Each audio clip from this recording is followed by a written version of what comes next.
আমি এটার উত্তর দেব না। জেলে আমার কোনো অভিযোগ নেই।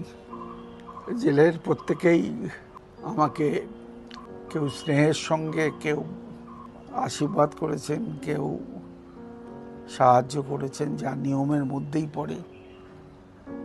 আমি তো কোনো এক্সট্রা কিছু চাইনি।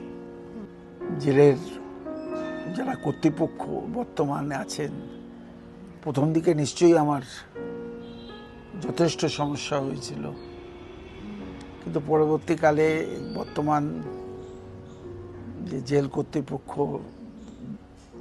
জেল কর্তারা আছেন, এবং বিশেষ করে প্রধান এবং জেলার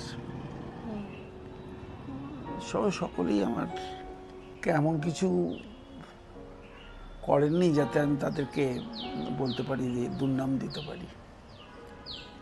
যা জেলের মধ্যে নিয়ম, সেই নিয়মের মধ্যেই তারা আমাকে যতটা বাড়ির মতন থাকা যায় মানসিকভাবে,